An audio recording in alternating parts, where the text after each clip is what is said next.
I am the Exhibits, Publications, and Programs Coordinator here at the Archives and have the honor of being the moderator here today. Just a few brief announcements before we begin. I encourage you all to sign up for the Archives email updates. You can do that from our website, archives.alabama.gov. That's the best way to keep up to date on upcoming events like our summertime series, Alabama in the Movies, which will return on the evening of July 11th. Our long-running Food for Thought series returns at noon on Thursday, July 18th with Christy Anderson, who works with our friends at the Alabama Historical Commission. She's going to be talking about documenting the architecture of the everyday in Alabama, so you won't want to miss that presentation next month. Our programs are sponsored by the Friends of the Alabama Archives and by the Alabama Humanities Alliance. Today's program on the legacy of the Scottsboro trials is part of our History Now series, which was begun in 2019 as a way to discuss the relevance and the resonance of historical events to the present day. All of our previous History Nows, with the exception of the first, are on our YouTube page for you to watch at your leisure. As part of this series, we have examined the legacies of the Montgomery bus boycott, the capital city's Whitehurst case and its legacy on policing, and pertinent topics, newsworthy topics, including congressional redistricting, tribal sovereignty, and Alabama's 1901 Constitution. Today, we're here to discuss the story of 9 African-American men and the legacy of the historical events in which they were the key participants. Though they are often referred to collectively, it seems proper here to begin with their names: Eugene Williams, Roy Wright, Willie Roberson, Olin Montgomery, Charlie Weems, Ozzie Powell, Clarence Norris, Haywood Patterson, and Andy Wright. In the spring of 1931, these young men were accused of raping 2 white women on a North Alabama train. In a series of racially charged trials that followed, the men were convicted and sentenced to death. Efforts to secure the freedom of the Scottsboro Boys, as they were collectively called in the press, became the focus of international attention. The appeals of their convictions resulted in landmark United States Supreme Court decisions on the necessity of adequate counsel and the right to a trial by a jury of one's peers. In 2013, Alabama Governor Robert Bentley issued a posthumous pardon for the men during a ceremony at the Scottsboro Boys Museum, located in the historic Joyce Chapel in Scottsboro. Our panel today coincides with the traveling exhibit from the Scottsboro Boys Museum that you all walked by as you came in. It will be on view here at the Archives until July 13th and traveling to other locales in the state thereafter.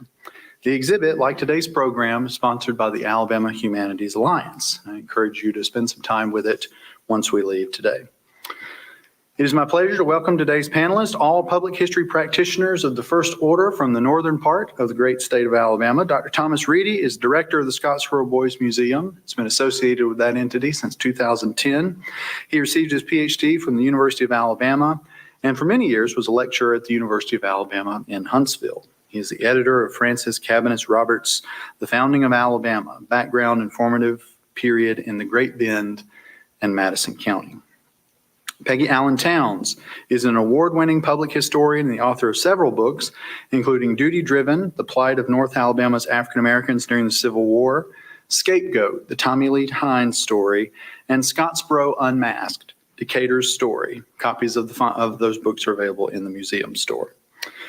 And last but not least, William Hampton is the founding director of Huntsville Revisited, a local history museum founded in 2020, and he is a member of the Scottsboro Boys Museum's Board of Directors, where he lends his expertise on acquisitions and social media campaigns. William is also a local concert promoter and a former record label president of Madison Avenue Records. So if you brought your mixtape today and you want to show it to him, he encourages you to keep it in your pocket and not show it to him. It's not about that today. It's my pleasure to welcome these 3 folks to start us off with a round of applause, and then we will get started. So our first question is for Thomas Reidy. Thomas, tell us about the history and the mission of the Scottsboro Boys Museum. Thank you, Scotty. The museum opened in 2010. The idea for the museum, though, started way before that. And much of the credit to the museum opening goes to Sheila Washington, who was a local resident. Sheila had become a good friend of mine until she passed away in 2021. But what she was able to do was put together a foundation board that consisted of local African Americans in the Scottsboro area. And that foundation, I think that was started in 2008. And their first task really was finding a venue. They just had to find a building, and they looked at several ones. And ultimately, and I guess by good fortune, Joyce Chapel, this historic Black church, and reportedly the oldest Black church in Jackson County, went up for sale. It dwindled to 4 members, and it was a United Methodist Episcopal Church. So this foundation bought the church. That was a big process too, because they had no money, and so they had to raise those funds. But they bought the church. They bought I think it was an acre or acre and a quarter of land with that for $75,000 in 2010. So it wasn't a lot of money, but it was money that didn't exist. And again, Sheila led that charge.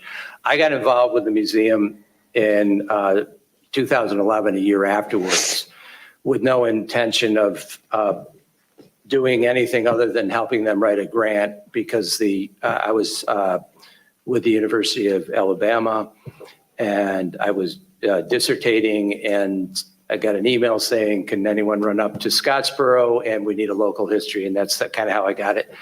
I got up there, and when I went in, I started reading about the case, and I'm like, why don't I know this? This is crazy. This is like an unbelievable story. So that's how, basically how the museum started. The mission of the museum then and now is to commemorate the lives and legacies of these 9 young African Americans who were falsely accused of rape. The different components in this mission, a big component is education. We're still stunned by highly educated people who come in the museum who either haven't ever heard of the Scottsboro Boys case, or if they've heard about it, they kind of heard about it. Even the ones who, oh yeah, I know about the case, and you talk to them, they know a little bit about the case. It's a very large, complex case, and I'm going to try to keep my time limit here, but our museum is committed to researching, learning more about the case, and sharing that information with the public. Great. And for our online audience, we will drop the website to the museum into our chat feature as well. Peggy Towns, let's go to you, and let's talk a little bit about the Decatur portion of the Scottsboro saga. Well, March 27, 1933, the Towns came to Decatur following a United States Supreme Court ruling. A change of venue was granted, not to Birmingham, but to Decatur. And so in that regard, attorneys for the defense, Samuel Leibowitz, Joseph Brodsky, and George Chamberlain, I call them the dream team, came to Decatur. They met with the Black community because Leibowitz wanted to squash the ruling because there were no Black jurors in Jackson County. And so they met with the Black community, men who didn't fear any repercussions. Several were professional people. They provided a list, 4 lists. Most people think it was only 1, but it was actually 4 lists of men, qualified potential jurors to serve in that capacity. And so the Scottsboro Boys were brought from Kilby Prison. Of course, an all-white jury was selected, and Judge James E. Horton was the jurist at that time. Judge Horton cautioned them, this case is not like any different from any other. we need to make a ruling, we need to make a decision, and we need to do it. Our duty is without fear or favor, is what he said. So after a 16-minute direct examination from Victoria Price, who was one of the women who falsely accused the 9. She was impulsive, she was graphic, she was so detailed that some of the men went out, and of course the women did, and many of the men just bowed their heads. But also, one of the women, Ruby Bates, was missing in action and had been missing since that February. Ruby comes in and she's now a witness for the defense. And so the climate, the racial climate was horrific. It was just charged. And the night that she testified, the Klan came to the Cornelian where the defense attorneys and many of the witnesses were staying. And some extra deputies were set up to protect the attorneys and the witnesses, and Ruby Bates was actually moved to a different location. Crosses were burned even in the broad open daylight. Of course, Judge Horton receives a summon from his home in Athens, and that a verdict had been reached. The verdict was guilty. On June 22nd, 1933, we just celebrated or observed 91 years from that. Judge Horton goes to his courtroom in Athens. He was an 8th Circuit judge, and he overturns the death sentence. This was Haywood Patterson's second death sentence. He overturns it, and of course, that was political suicide for him. The things were so bad that Judge Horton decided we're not going to have Charlie Weems' case until August. And a few weeks before that August date, it was deja vu all over again. Another young Black man was accused of raping a white woman. His name was James Royal. He was shot off his bike delivering medicine to a local doctor. And so that, again, delayed the cases again.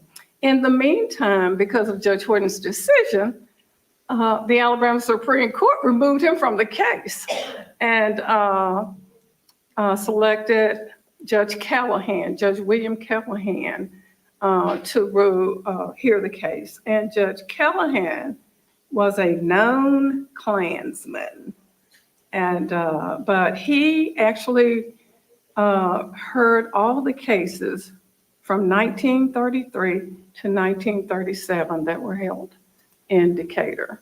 Of course, local attorney, they were upset because, you have these people coming in, these attorneys coming in who were not from Morgan County. They were not even Leibowitz, the head counsel was not even from the South, period. But they selected a gentleman, an attorney, Clarence Watts, and in 1936. And in 1937, there was a no pros on 4. It was actually 5, but 4 was released. Ozzie Powell had cut a deputy on the way from Decatur and Coleman, and so they did not release him. He received a 20-year sentence for that. But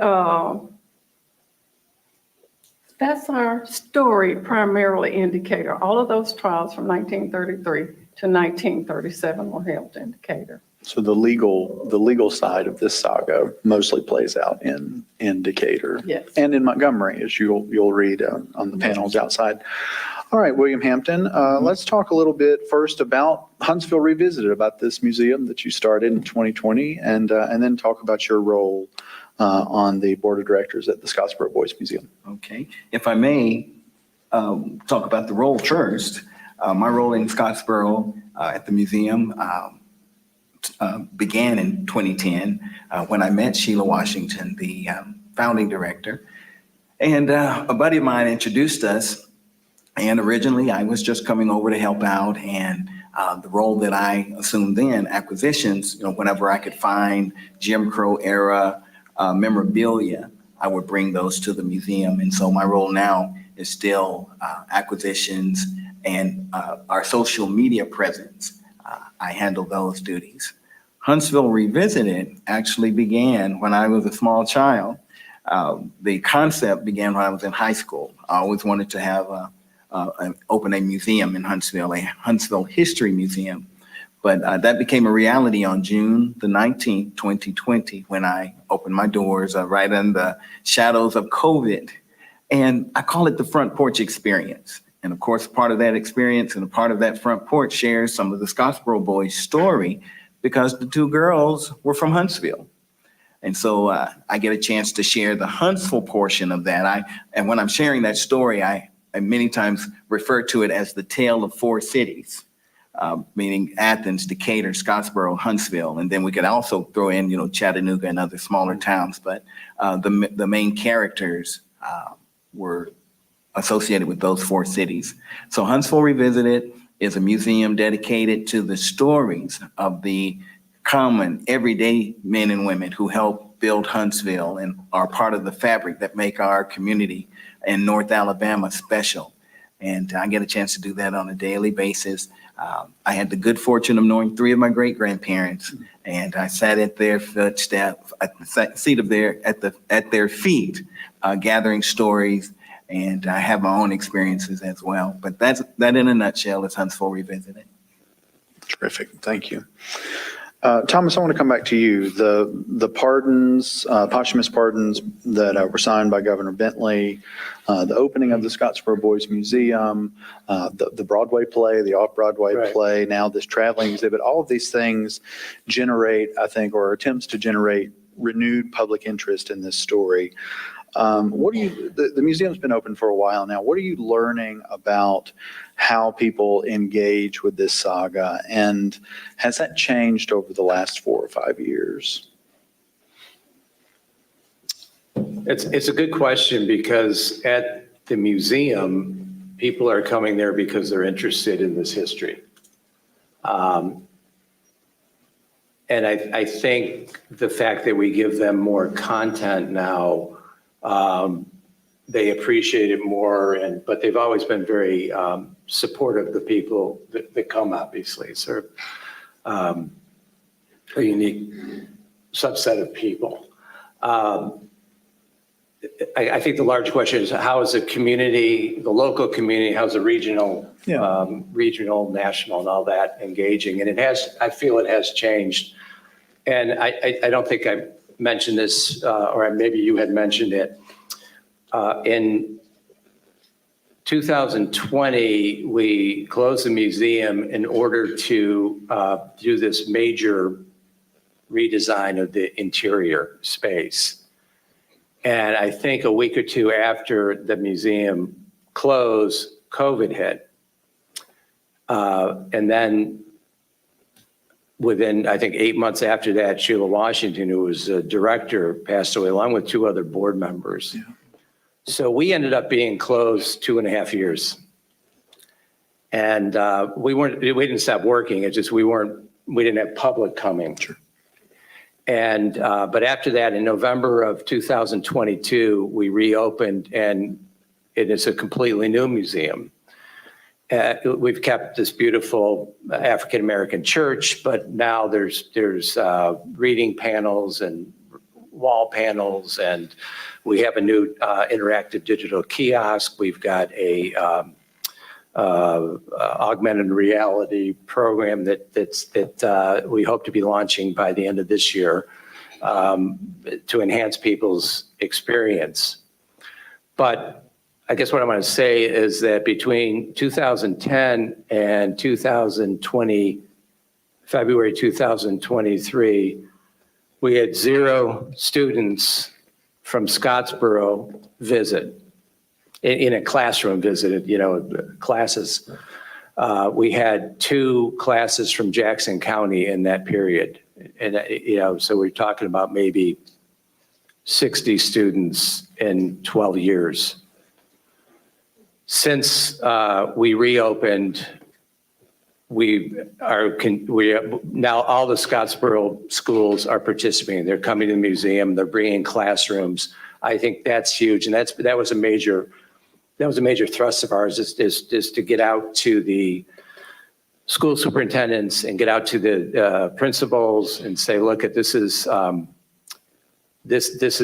something that's available now, and it's a great opportunity for us because on a couple levels. First, it's becoming so hard to talk about these topics in a classroom. But I think you would all agree with that. Teachers in our neck of the wood don't know what they're supposed to say. They don't know what's kosher and not kosher. A museum gives them cover.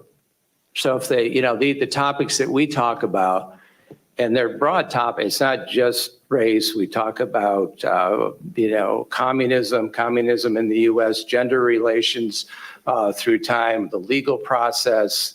We have a cultural history and things like that. But they could come and they could feel kind of say it's a school trip, and it's, if a student comes home and says something, that it's not going to fall back on the teacher. And it's also important, and this may not be great for Montgomery, but with the price of gas, it's nice to know that these local schools don't have to drive all the way to Montgomery, because a lot of them can't. Yeah. They don't have the money. Sure. But they can drive to Scottsboro if you're in Jackson County, especially. This is a poor rural area. So that's been important. We've also noticed upticks in, last year was the first full year with the new museum, and we welcomed 3,000 guests. They came from 31 different countries and 40 states or something like that. I don't know the exact numbers, but so we're getting a lot of people from all over. So the word is getting out, and we've got a lot of plans to do even more. So I'd say I have noticed people are more aware of the story, right, and are engaging in it. Okay. William, I want to turn to you, and really building off that same question. You run and founded a story-based local history museum that you provide that personal front porch experience, as you said, every day that you all are open. So how is the way people have interacted with your museum, or just history in general? How do you see that changing over the course of the last several years? Has it changed? What's new? What's different? Well, Tom touched on some of it. What's new, I've noticed within the last 20 years or so, more of the general public are receptive to stories. And as Tom has stated, every story is not about race, but in Alabama, in the South, many of our stories are definitely connected to issues of race and the laws that were enacted after emancipation and Jim Crow and Reconstruction. So we want to share the feel-good stories and with the butterflies and happily ever after, but then there's reality that we have to deal with. And with I do offer a safe space. And for those who want to come and learn history, they don't feel attacked. It's just the facts. History is what it is. And so I'm able to present that. But I noticed that within the last 2 decades, there seems to be a change of people being more receptive. And then since the time that I've opened my doors, here's an interesting thing. Most folks who come in, black or white, red or yellow, they come and they'll ask the question, is this a Black History Museum? Because when they see me, is this a Black History Museum? And I said, oh no, this is Huntsville history, North Alabama history, but I am intentional with sharing stories that are left out of the narrative. So whether that story deals with male, female, black, white, indigenous people, I share those stories. So I'm seeing that more people are receptive, and folks are coming from all over the globe. The last 3 years, I've had visitors that the State Department has sent. I've had people from Indonesia, high school students, international high school students come and spend 2 days with me, sharing local history, and then they'll actually make a trip down here to Montgomery and also to Birmingham on their visits. And these are students from at least 25 different countries. And so my little old museum has opened the doors for the story of Alabama to be presented, and in a positive light. Great. Peggy, I asked these two gentlemen about the present. I sort of want to ask you about the future. Thinking about the dedication of the Judge Horton statue a couple of years back, thinking about all the great things that you and others have been doing with the development of Old Town and that historical district. Talk to us about the future plans for the Scottsboro story in Decatur. There's a museum in the works, I take it. Yes, the museum actually will not only interpret and document the inspiring stories of civil rights, but also, and those struggles, but we will also talk about the victories that have been made, because personally, I don't like to dwell on so much on injustices. They were real, and I like to tell those stories, but I like to talk about the perseverance, the strength, how people have overcome as well. And sharing those stories of North Alabama's history is what we plan to do with the museum. Now, with the Judge Horton Legal Center, it will be a bit different because we want to focus on courage. We want to focus on doing the right thing, the courage that it takes to stand. And so what we plan to do is have workshops for ordinary people just like us, how to deal with certain issues, but also we want to get the kids involved. We're already in the process of having a curriculum done for our young people. So those are some of the things that we're excited about, telling the story. And we have to be mindful because so often one piece of the story is told. So we need to tell the entire story. And that's why I say it's just like a quilt. And each piece of that quilt is a part of our story. So the more of our story that we get, the better we will see how we just intertwine and make a bigger piece of our history. So that's what we're all about, telling our stories. And I believe, Scotty, if we don't stand in our truth, it's a disadvantage for younger people. It's a disadvantage for all of us. But we must stand in our truth. And when we do, we can have those important dialogues. You know, they talk about history, we're doomed to repeat it. Right. Well, you know, I can actually look at some of Decatur's history, and even today, we're seeing some of the very same things. So people say, well, why are you always talking about racism? It's a necessary conversation for all of us to engage in.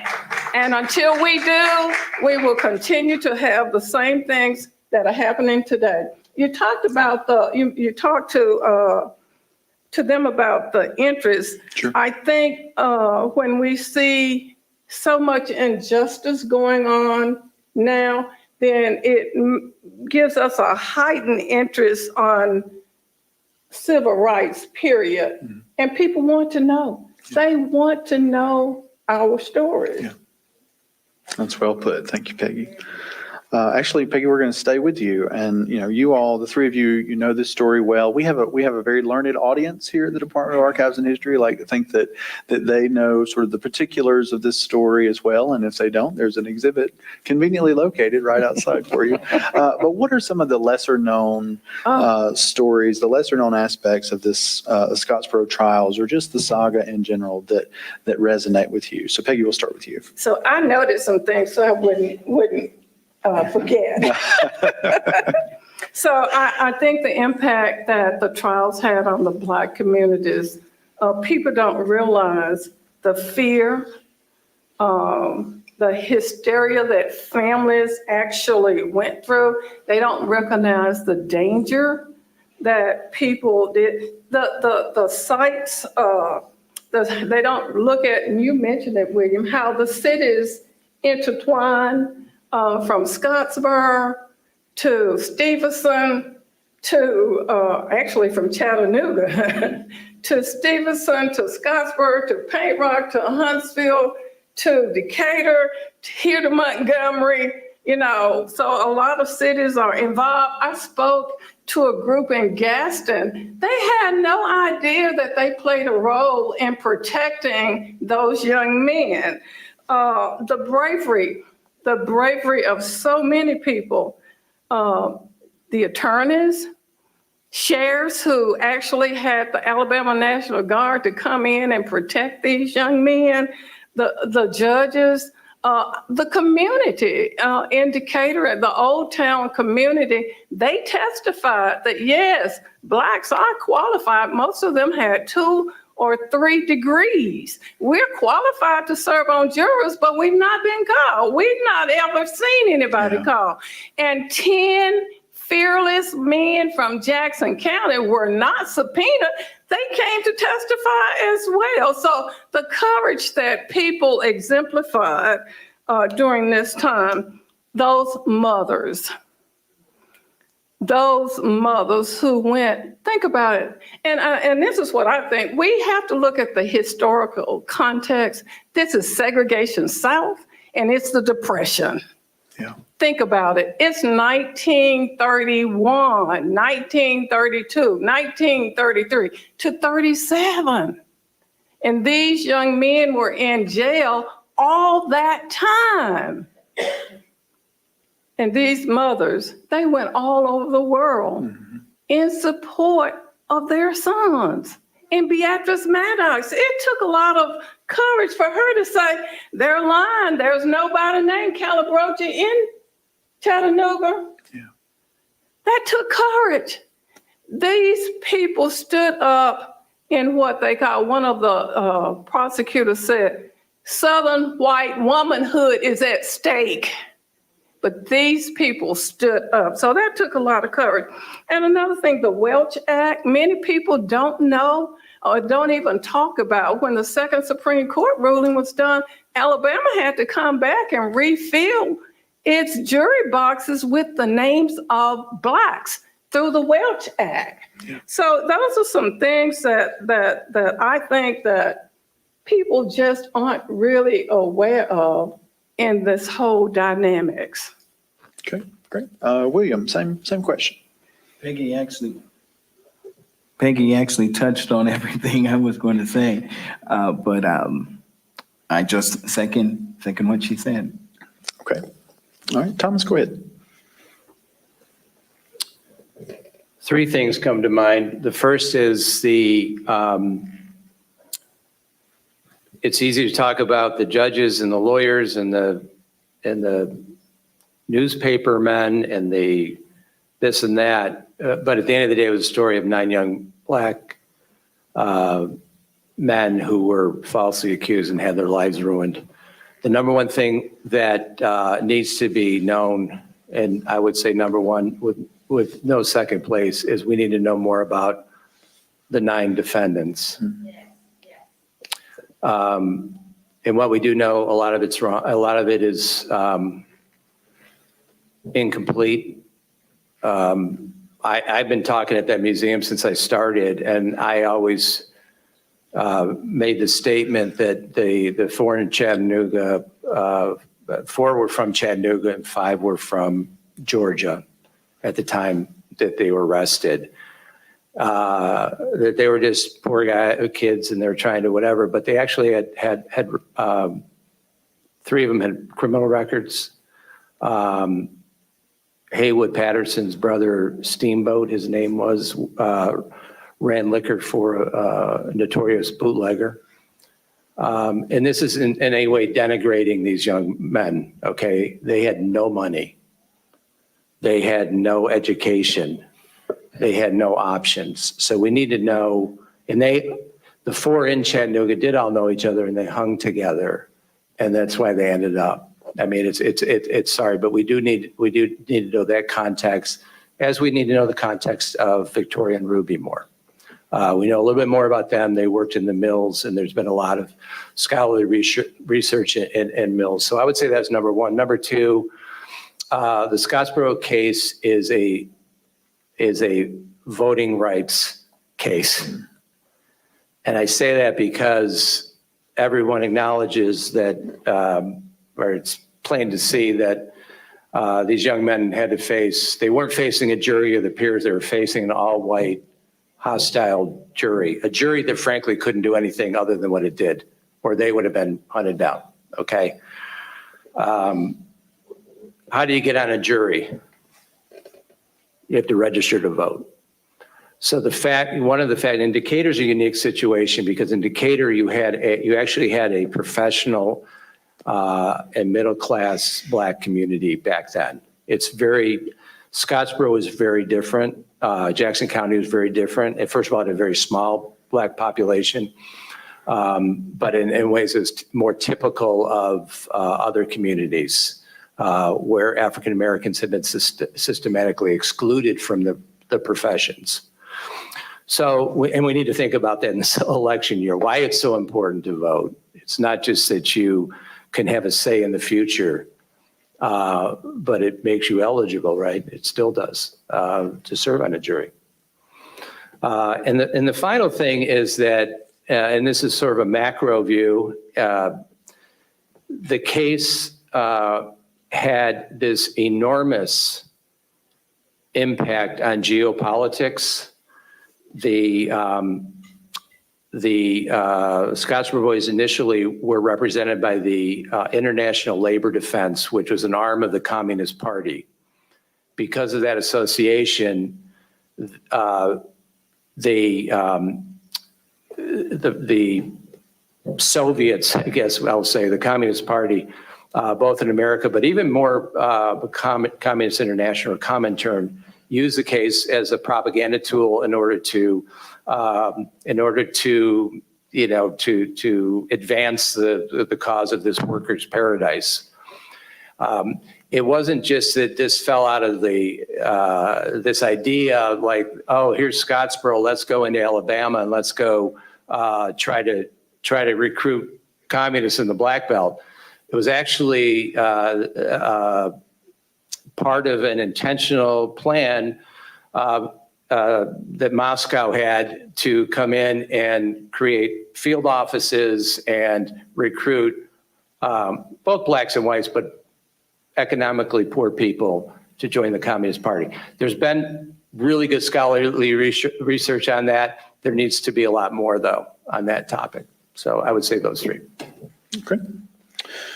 I'm going to pivot now. It's a good time for me to mention that for our audience online, if you have questions you would like us to ask of our panelists, you can put those in the chat and we will get to some of those as time allows. For, I think, really just a final round of questions from me, I wonder if you could reflect on just the legacies of this story, maybe the overlapping legacies of this story. William, let's start with you.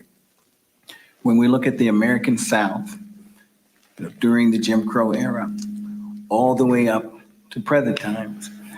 One thing I wanted to touch on, the shadow of this case extended into the 1960s. As a small child, when I would travel from Huntsville to Chattanooga with my great-grandparents and grandfather, the fear that we had going through that was, shared with me as we traveled through Jackson County.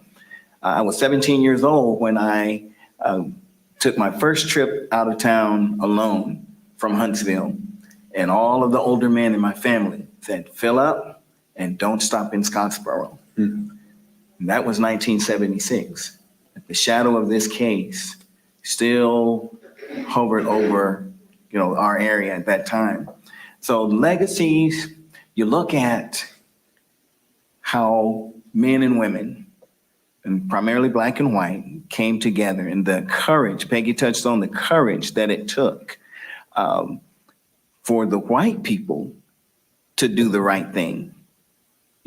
So the legacy that we need to build on, those people in areas like Scottsboro and former sundown towns in the state, I think can look at this as a beacon of hope to just do the right thing. So the legacy is to do the right thing, black or white, in rooms where no one else can see you or hear you outside of, say, a particular political view. Just do the right thing in places where you have a voice. Let the legacy be that you're going to do the right thing, as those whites who stood up for those boys in the 1930s. Peggy. Boys, do you look at your 12-year-old son or grandson as a man? Boys, what about your 18, 19-year-old? Even now, can't buy liquor or a pack of cigarettes. Boys. So for me, the legacy of the Scottsboro Boys is to remember these were children falsely accused of raping two white known mill girls who were also known as prostitutes. Boys. But the white Southern womanhood was at stake, no matter how they lied. Boys. And today, when we look at our society, we have to be mindful that some of this stuff is still going on. Inequalities and injustices. So Clarence Watts, the attorney from Huntsville, said, courage is the strength to do something that's difficult, to do something that's dangerous or unpopular. It's standing, it's speaking up for what is morally right. William said, do the right thing. That's what it takes for us. So for me, the legacy of Judge Horton's principle to do the right thing is imperative for all of us as citizens of these United States. The Scottsboro Boys, their legacy of sacrifice, because that's what it was, their legacy of sacrifice in the midst of racial discrimination and injustice, it took their youth. What could they have been? I've often thought about that. Yeah. Sparking the civil rights movement at their expense. We now have 2 United States Supreme Court rulings that we all benefit from. Adequate counsel and a jury of your peers that included placing Black people in jury boxes. Their legacy. I think it's important that all of us do the right thing. Thomas. The Scottsboro legacy is, legacies are profound. I learned, like I think many of you, that civil rights began when Rosa Parks refused to give up her seat. That's how I was taught it. And continued through the bus boycott and the Arkansas and sit-ins and Birmingham and Selma. I take a longer view of civil rights, and it goes back before Scottsboro. In fact, I start civil rights in July of 1868 with the passing of the 14th Amendment. You know, before that, you had an enslaved population who had no civic rights. They had none of the rights that we fight for today. And even after the Emancipation Proclamation only declared free the African Americans and enslaved people who were in rebellious states. So by doing that, it also tacitly affirmed slavery in the border states. 13th Amendment finally did say that made slavery illegal throughout the country. But there's a big difference between being free and having liberty and having the freedoms you get, and that we all are, especially me as a white man, am accustomed to, don't even think about, right? So since the 14th Amendment passed, there has been a struggle among African Americans and supportive white allies to ensure that these freedoms were available to all people. And that took different shapes and forms from Booker T. Washington to W.B. Du Bois to the New Negro movement to the Harlem Renaissance, Scottsboro, and it continues today. So I think in the long history, I will say this, in the long history of the civil rights movement, there is no moment more significant than Scottsboro. There's not a single moment I feel that did so much, did so much as Scottsboro did. And part of our mission at the museum is to tell that story. So. Okay. Well, I think a round of applause for our panelists is in order. We're going to take a few questions from the audience, and our friend Alex Colvin is going to start that. But before we take that first question, let me just ask you one from our online visitors. Could you all give us at least the age range of our 9 defendants here? What's the age range? The youngest was Eugene Williams, who was 13 at the time of his arrest. He turned 14 a week after. The oldest was Charlie Weems, who was 20. All right.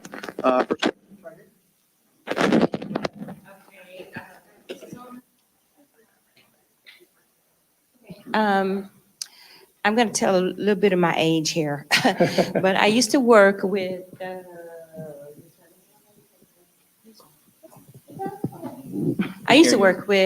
Bill Baxley, who used to be the Attorney General of the state of Alabama.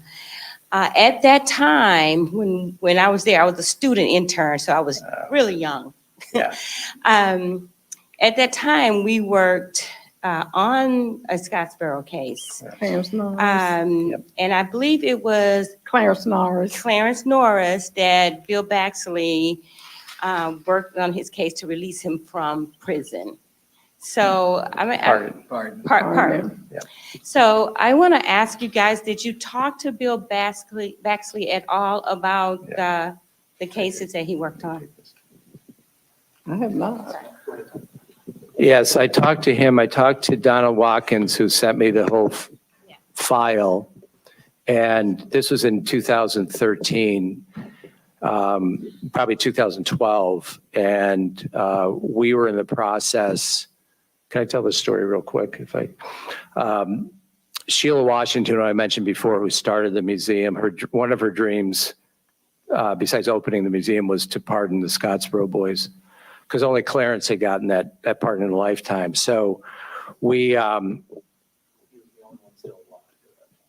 was the only one. By the way, I met him too. Did you meet Clarence? Yeah, he came. That was 1976. Yeah, you were. I can't believe you were old enough to get hired, but that's great. So there we go. So Greg Griffin was working with the Board of Pardons and Paroles, and for just for a little bit of background, in 1939, the state of Alabama changed the way pardons are done here. It used to be the governor would just sign off, and we were trying to do that at first, unaware that wasn't even how it worked. And then we found out that what they do now is there's a Board of Pardons and Paroles that has to approve all this. And after that, the governor will sign off on it, but you have to get by that Board of Pardons and Paroles. So after about 6 months of letter writing and phone calls, we got a meeting with Thomas Longwood. I think his first name is Thomas, who is a member down here in Montgomery, and told the story, told why we got to get them this pardon. And he said, well, that's a great idea, but we don't pardon dead people in Alabama. And he just sort of, I think it was a throw line, if you want to change the law and come back, go ahead. So Sheila and I, on the way back, on the drive back to Scottsboro, said, let's do something. So, from that point on, we put together a coalition of legislators. We wrote an article, which was really helped us, that the Alabama Heritage published. And in May of 2013, Governor Bentley came to our museum and signed the Scottsboro Act into law. And later that year, pardons, there was actually only going to be 3 additional pardons because the other 5 of the defendants' charges were dropped, or as Peggy would say, null prost, which is in 1937. So there were 9 exonerations and the pardons for those who needed it. So they were all taken care of as of 2013. But yes, Bill Baxley was a huge player in all of this.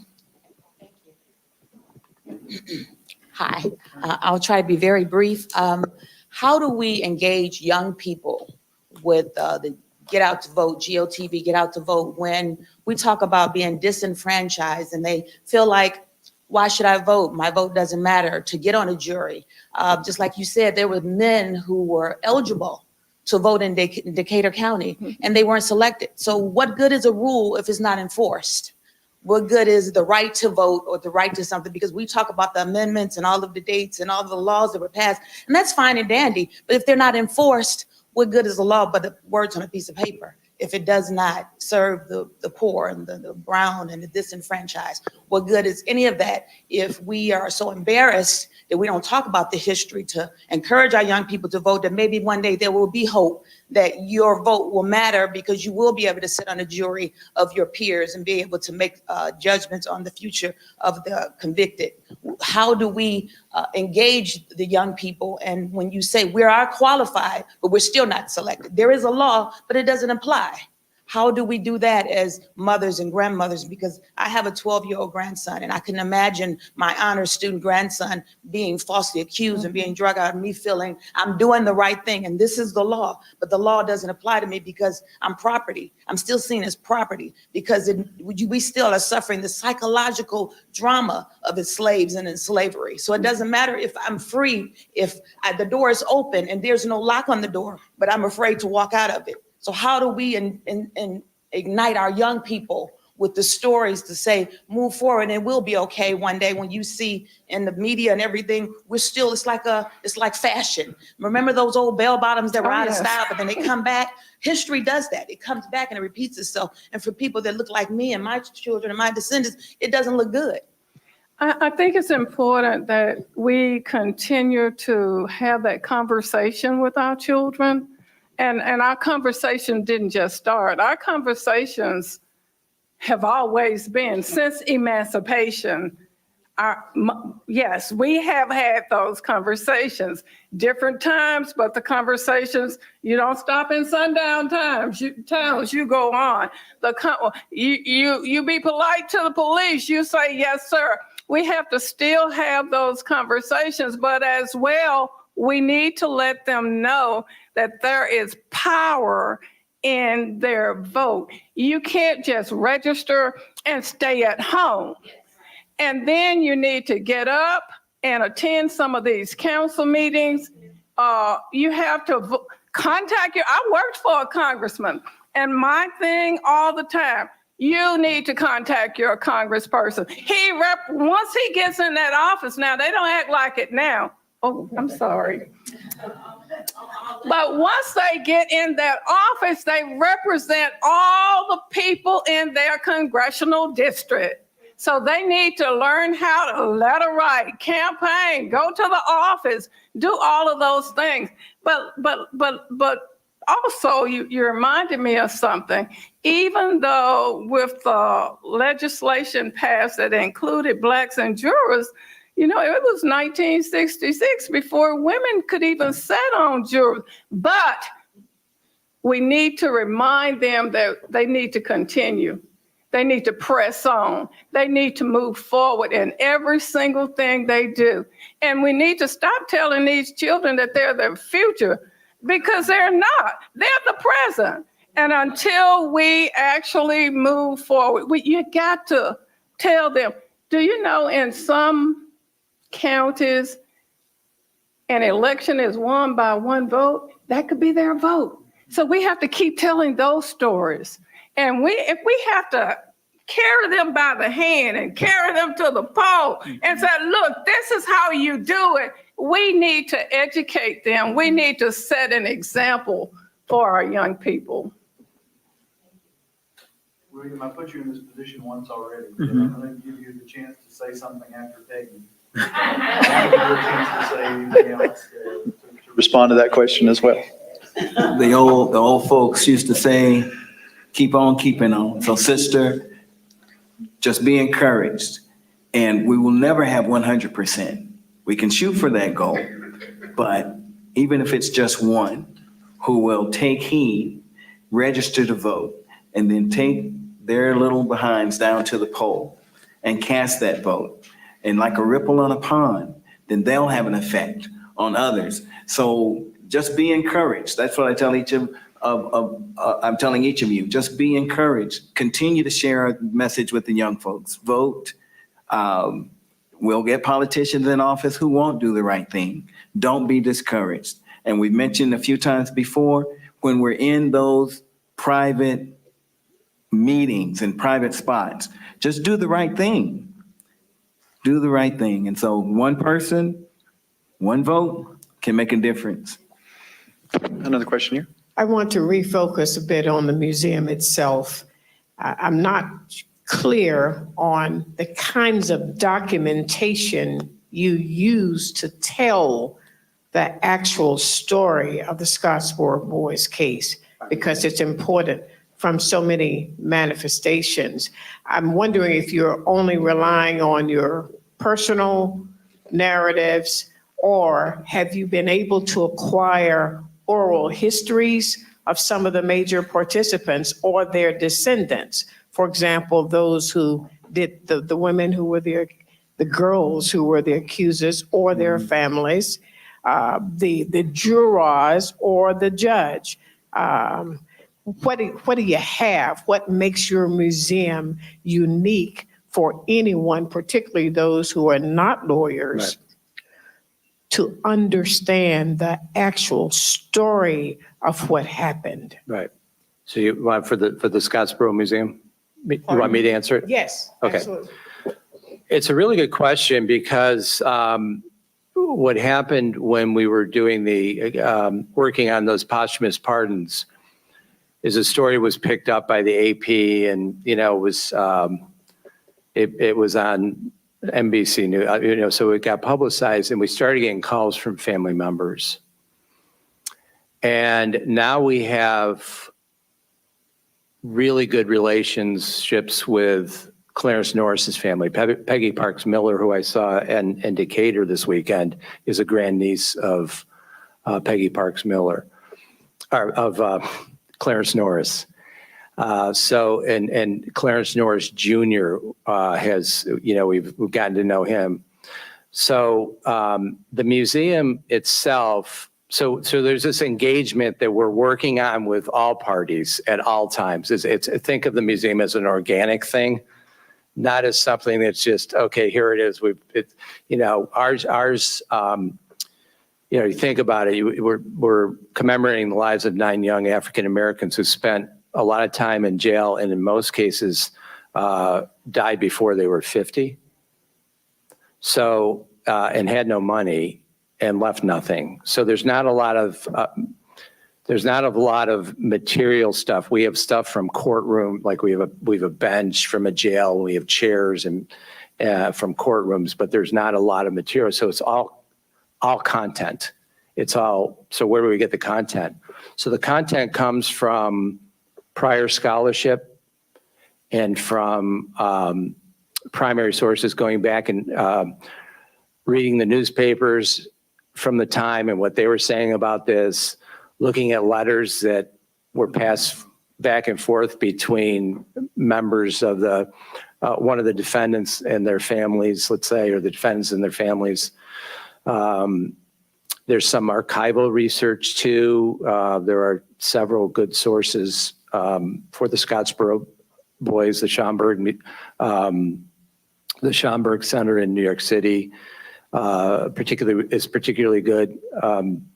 So it's, I think that ideally we would have known all the descendants and we would have been in their houses and we would have been able to collect papers that existed, but none of that was our reality when we did the museum. So we keep trying. We keep trying with the different families. We're negotiating with the Sheriff Juan, who's one of the heroes of the story, who held back the mob the night that the Scottsboro Boys were arrested. His family is very engaged in the museum now, and we're trying to, they actually have some things like his holster and he was assassinated a year afterwards. So his bloody shirt and things like that we'll put into the museum. But, and we try to involve like Peggy Parks Miller, the grandniece, who spoke at Peggy's event on Saturday. We'll have her at the museum soon too, doing something. So we're working, it's organic. I just wondered if there are indeed any narratives that have been recorded by accusers or their families, or the jurors or their families. So we have, and we also have, and this is being shipped in the next week, we have a digital archives, and a big portion of the digital archives are tapes that Clarence Norris himself did, interviews that he did between 1977 and I think 1988 is the last one. He did them most with Dr. Consasha of John Hay College in New York. But, and those are, you can access those through the Schomburg Library as well, but we have the actual recordings, and we've selected some that when you come to the museum, you'll be able to move the screen around and press that, and you'll hear Clarence's voice.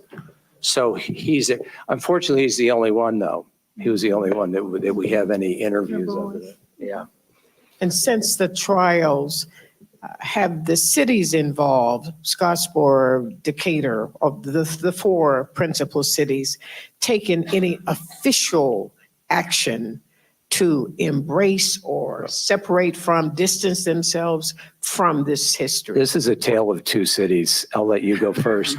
This is really an interesting question here. Actually, Decatur has stepped forward. We have money to get Judge Horton's house, which will be the legal center to Decatur. And so, but our state senator has been instrumental in helping, as well as we've also gotten private donations. But I wanted to go back to a question you had asked, Tom.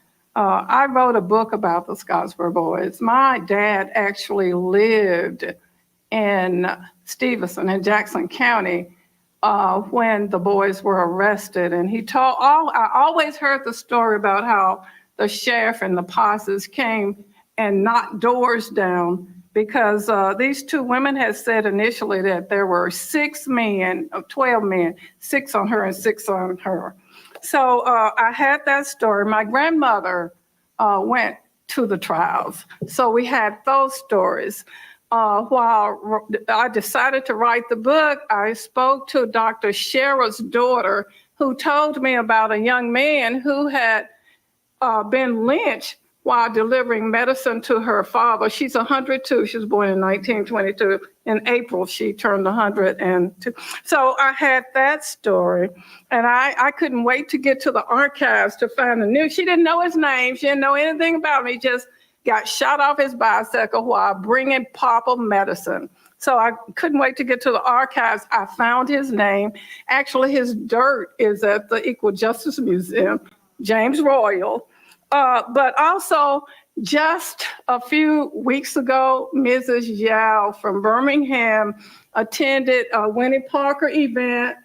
Scotty was there, and she talked about how the bridge, the bridge was on fire. That was the Klan setting the fire, the burning across on that bridge during that time. So we have those stories, but also I did not just in Decatur, we are blessed to have books. We have jury books, we have affidavits, we have all of that in Decatur. It's just a bunch, just so much information. We have pictures because when Judge Callahan became judge, he said, I'm going to debunk this case, get it off the front pages. He said, no more typewriters and no more pictures. So we have pictures there as well. But also I went not just to newspaper accounts from all over the world. I also went to the African-American newspapers and because you do know we see things differently. And so, letters, pictures, other scholars, they all tell stories. And so we combine the truth of those stories. And we're all about history. We want to tell it accurately. Too long our history has not been told accurately. So we want to tell the stories accurately. A lot of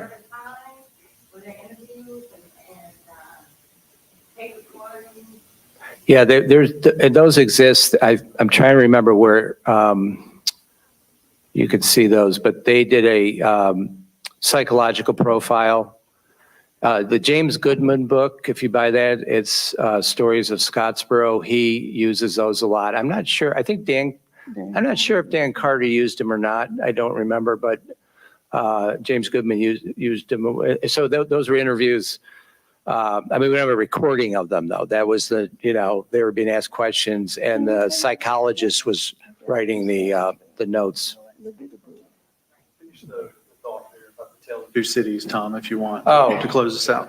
Okay, so I've seen a lot of progress in Scottsboro. My first city council meeting when I went to ask for money with Sheila at my side.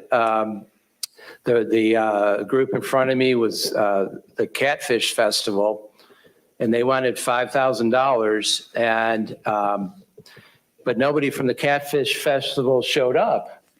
So, but the council said, well, that was so good last year, let's give them $10,000. So I looked at Sheila and I smiled because I'm like, wow, they're just giving money out tonight. This is going to be great. So I get up and I, talk about how important this case is, and we got to do this, and we're going to build it, blah blah blah, and all these, and it was like blank faces. We got zero.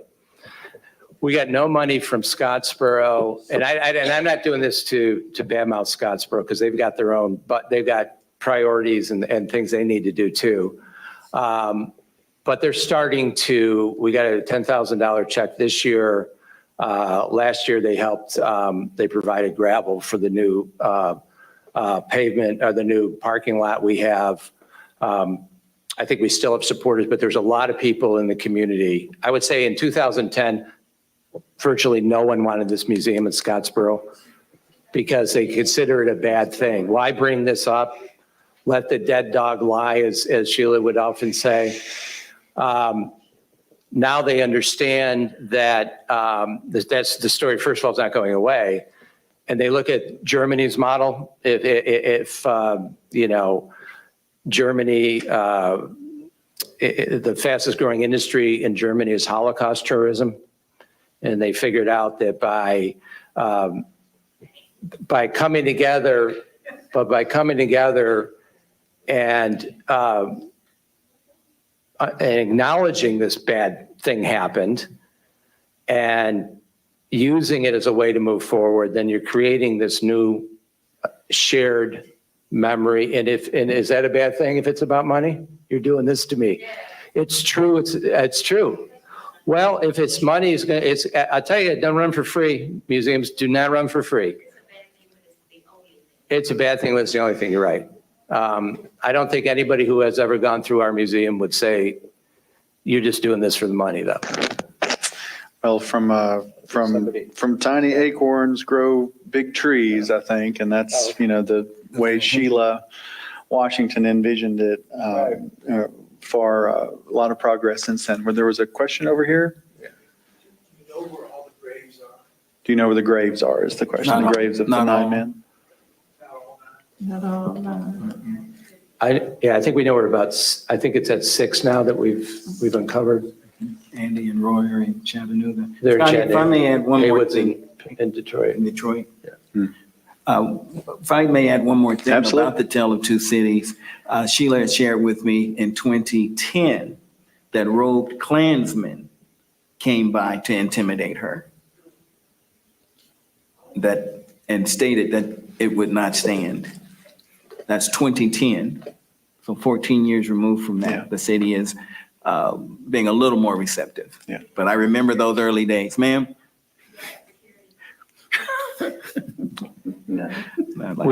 Yes, we definitely. You know, the thing is, it's hard to get insurance for museums, as you would know. Ours, because we don't really have artifacts, we were able to insure everything. Because if somebody breaks into our place, they're not going to steal anything. They're just going to write. Yeah, they're going to Yeah. deface it, and Sure. so we'll be able to replace. Right. Well, we've had a great discussion here in the room and online, and we thank you all for your attention today. I think it's appropriate to give our panelists one more round of applause.